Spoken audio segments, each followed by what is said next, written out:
चट देनी मार देनी खींच के तमाचा, चट देनी मार देनी खींच के तमाचा, ही कर देनी रिंकी आंखें पापा।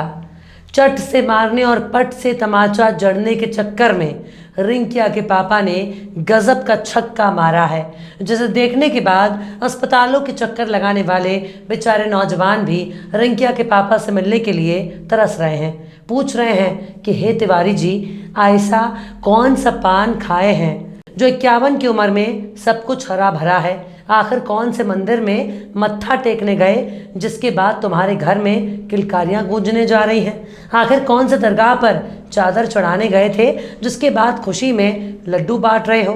ऐसे कौन से आश्रम में गए थे जिसके बाद जनसंख्या कंट्रोल अब आउट ऑफ कंट्रोल होने जा रही है? सलाम, नमस्ते, सत श्री अकाल। मैं हूँ आपके साथ हर्षिता मिश्रा और आप देख रहे हैं टाइम्स मेल। रिंकिया के पापा यूँ तो बहुत ही अच्छा गाते हैं, रिंकिया के पापा यूँ तो बहुत ही अच्छी एक्टिंग भी करते हैं, लेकिन एक्टिंग करते करते कब और कैसे दो दो शादियां कर बैठे किसी को पता नहीं चला। एक्टिंग के बाद कब और कैसे सियासत में आए और फिर दो दो बच्चों के अब्बा बन गए किसी को पता नहीं चला। जनसंख्या नियंत्रण पर मनोज तिवारी क्या गजब का प्रवचन सुनाते हैं। जनसंख्या पर उनकी बातों से आंखों में आंसू आ जाते हैं। जनसंख्या उनकी बातों को सुनकर ऐसा लगता है कि शादी करना ही बेकार है, ना होगी शादी ना होंगे बच्चे। लेकिन रिंकिया के पापा ना दो दो शादियां करके राष्ट्रवाद को नया आयाम दिया है। रिंकिया के पापा अब तीसरी बार अब्बा बनने जा रहे हैं। इस कामयाबी के लिए रिंकिया के पापा को फीफा वर्ल्ड कप में बुलाकर सम्मानित करना चाहिए ताकि जनसंख्या नियंत्रण के लिए उनके योगदान को याद किया जा सके। अब अगर मुद्दे की बात की जाए तो मनोज तिवारी उर्फ रिंकिया के पापा 2 शादियां कर चुके हैं, अब तीसरी बार बाप बनने वाले हैं। वो कितनी शादी करते हैं, कितनों को तलाक देते हैं और कितने बच्चे पैदा करते हैं, ये उनका निजी मामला है। कोई भी व्यक्ति अपने परिवार का आकार तय करने का हक रखता है। उसके एक बच्चे पैदा करने हैं या फिर पूरी क्रिकेट टीम खड़ी करनी है, ये सब कुछ तय करने का हक मियाँ बीवी का है। लेकिन जब अपना ही घर शीशे का बना हो तब दूसरों के घर पर पत्थर नहीं फेंका करते।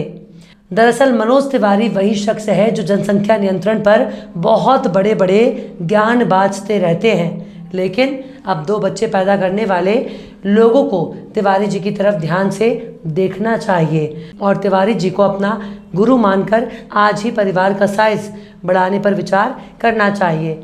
लेकिन ऐसा नहीं है कि जनसंख्या पर लंबी लंबी फेंकने में केवल तिवारी जी आगे हैं, बल्कि भाजपा के कई नेता 8-8 बच्चों के बाप हैं।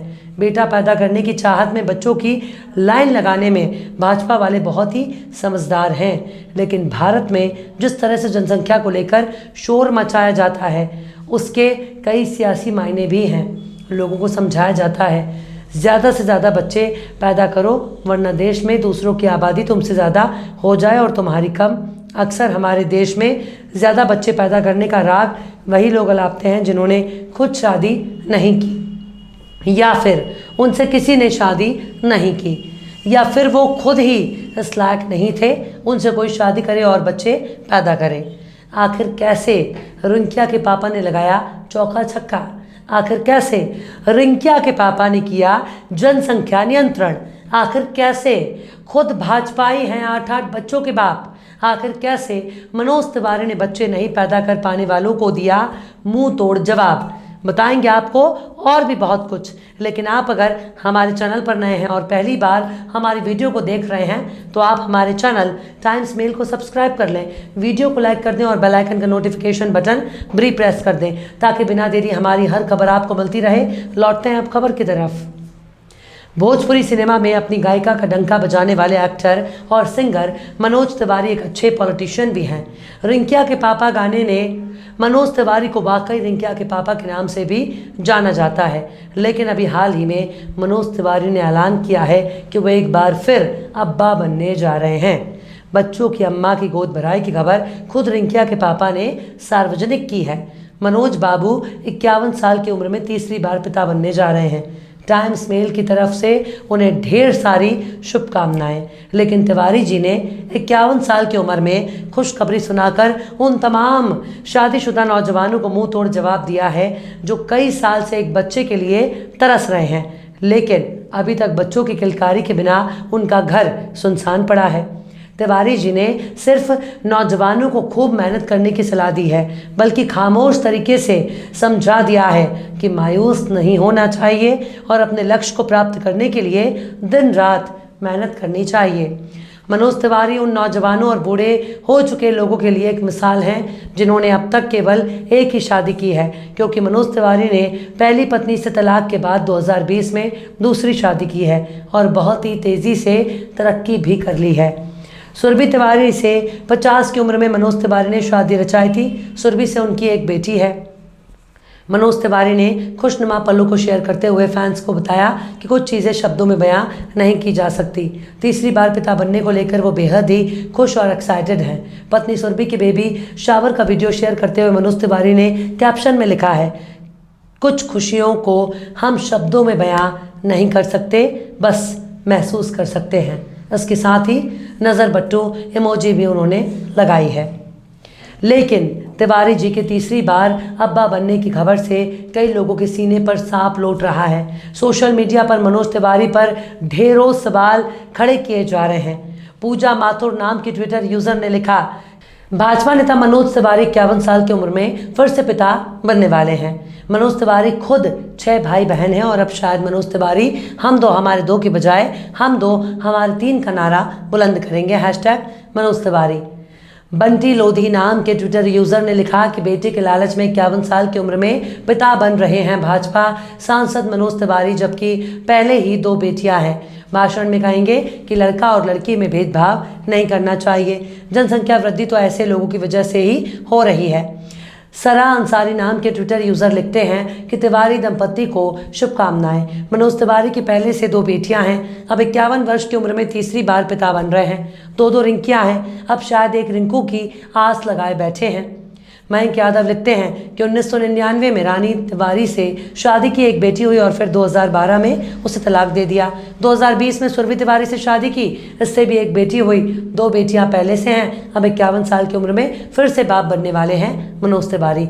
यही तिवारी और इनका भाजपा संघ गैंग 3 तलाक का विरोध करता है। समाजवादी नाम के ट्विटर यूज़र लिखते हैं कि मनोज तिवारी नचनिया 51 वर्ष में तीसरी बार बाप बनने जा रहा है, लेकिन दुनिया को जनसंख्या नियंत्रण पर ऐसे ज्ञान देते हैं जैसे ये किसी दूसरे के बच्चे हों। अगर इस बार लड़का ना हुआ तो ये तीसरी बार भी ट्राई करेगा। बहरहाल मनोज तिवारी की अपनी निजी जिंदगी है। कितने बच्चे पैदा करने हैं ये तय करने का अधिकार उनका है, इसमें किसी का दखल नहीं होना चाहिए। लेकिन सवाल है कि जो बात खुद पर लागू नहीं होती उसे दूसरों पर बोलने का कोई अधिकार नहीं है। लेकिन मनोज बाबू के अलावा भी कई और बीजेपी के नेता हैं जो जनसंख्या के नाम पर दुबले हुए जाते हैं, लेकिन खुद ही 4 बच्चों के बाप हैं। संघ और भाजपाई दोनों ही कह रहे हैं कि जनसंख्या देश के विकास के लिए बहुत घातक है और बढ़ती जनसंख्या को कानून के जरिए रोकना ही होगा। लेकिन ताज्जुब की बात यह है कि जनसंख्या नियंत्रण का ढोल वो लोग पीट रहे हैं जिन्होंने खुद 8-8 बच्चे पैदा कर रखे हैं। भाजपा के नेताओं की अगर बात की जाए तो वहाँ तो बच्चे पैदा करने की कंपटीशन चल रही है। बेटे की चाहत में कोई अजमेर शरीफ दरगाह पर मत्था टेकने पहुँच जाता है तो किसी ने बच्चा पैदा करना तब तक बंद नहीं किया जब तक उनके घर में बेटे की किलकारी नहीं गूंजी। अब भाजपा सांसद रवि किशन को ही देख लीजिए, जनसंख्या के मसले पर दुबले हो रहे हैं जबकि खुद ही 4 बच्चों के अब्बा हैं। उत्तर प्रदेश के मुख्यमंत्री भी कह चुके हैं कि जनसंख्या में संतुलन बनाए रखने की ज़रूरत है। लेकिन साल 2019 में बीजेपी के सांसदों का डेटा से पता चलता है कि यहाँ बीजेपी के सांसद चौका छक्का मारते नजर आ रहे हैं। बीजेपी के 96 सांसद हैं जो 2 बच्चों के मानदंड को पूरा नहीं करते। बीजेपी के 21 सांसदों के 4 और अन्य 12 सांसदों के 5 बच्चे हैं और बीजेपी की सहयोगी पार्टी अपना दल के सदस्य पकौड़ी लाल के 7 बच्चे हैं। अब देश की सबसे बड़ी आबादी वाले राज्य उत्तर प्रदेश की बात करें तो 2017 के चुनाव बाद बीजेपी के नेता और उनके बच्चों का जो आंकड़ा सामने आया उसने सबको हैरान कर दिया। बीजेपी के 304 विधायकों में 152 विधायकों के 2 से ज़्यादा बच्चे हैं। कुछ विधायकों के परिवार का आंकड़ा इतना बड़ा है जितने की आप कल्पना भी नहीं कर सकते। हर विधायक दूसरे विधायक से कंपटीशन करता नजर आ रहा है। किसी ने 2 बच्चे पैदा किए तो किसी ने 5। मानो हर विधायक कह रहा हो कि उसने 5 बच्चों को पैदा किया, हम 6 करेंगे। इनमें एक विधायक के तो 8 बच्चे हैं। लिस्ट में किसी और विधायक के इतने ज़्यादा बच्चे नहीं हैं। एक विधायक को 7 बच्चे हैं। बीजेपी के 8 विधायक ऐसे हैं जिनके 6-6 बच्चे हैं। लेकिन सवाल है कि कौन कितने बच्चे पैदा करेगा, ये तय करने का अधिकार किसी सरकार को है, ना ही किसी परिवार को। कोई अपने घर में 1 बच्चा पैदा करेगा, 2 बच्चा पैदा करेगा, 3 बच्चा पैदा करेगा या दर्जन, या फिर वो बच्चा ही नहीं चाहता। ये तय करने का हक उस मियाँ बीवी को है जिनके पास बच्चे पैदा करने की ताकत है। खासकर उन लोगों को जनसंख्या पर बोलने का कोई हक नहीं है जिन्होंने खुद ही बच्चों की कतार लगा रखी है। लेकिन मनोज भैया ठहरे बहुत बड़े समझदार। हम तो दुआ करते हैं जल्दी 4थे बच्चे की खबर सुनने को मिले।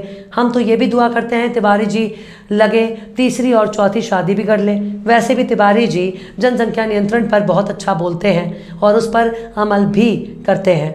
और चलते चलते आखिर में अकबर इलाहाबादी ने भी क्या खूब फरमाया है, अकबर दबे नहीं किसी सुल्तान की फ़ौज से, अकबर दबे नहीं किसी सुल्तान की फ़ौज से, लेकिन शहीद हो गए बीवी की नौज से। फिलहाल इस वीडियो में बस इतना ही। ये वीडियो आपको कैसा लगा कमेंट बॉक्स में ज़रूर बताइएगा। वीडियो पसंद आया तो लाइक करें। हमारे वीडियो लिंक को फेसबुक, ट्विटर, व्हाट्सएप पर अपने रिश्तेदार, यार, दोस्तों को भी शेयर करें। और बेबाक, निष्पक्ष, स्वतंत्र पत्रकारिता को सपोर्ट करने के लिए हमारे यूट्यूब चैनल टाइम्स मेल को ज़रूर सब्सक्राइब करें। और हाँ, बेल आइकन की घंटी वाली बटन भी ज़रूर से दबा दें ताकि आपको हमारे आने वाली नई वीडियो की नोटिफिकेशन फ़ौरन ही मिल जाए। फिर मिलते हैं किसी और वीडियो में एक नई खबर के साथ। हर्षदा मिश्रा को दीजिए इजाज़त। जय हिंद। तो देख लिया आपने हमारे इस वीडियो को। हमें उम्मीद है कि आपने हमारे वीडियो को लाइक किया होगा और दूसरों को भी शेयर किया होगा। अगर अभी तक आपने हमारे चैनल टाइम्स मेल को सब्सक्राइब नहीं किया है तो जल्दी से सब्सक्राइब कर दें और बेल आइकन भी प्रेस कर दें।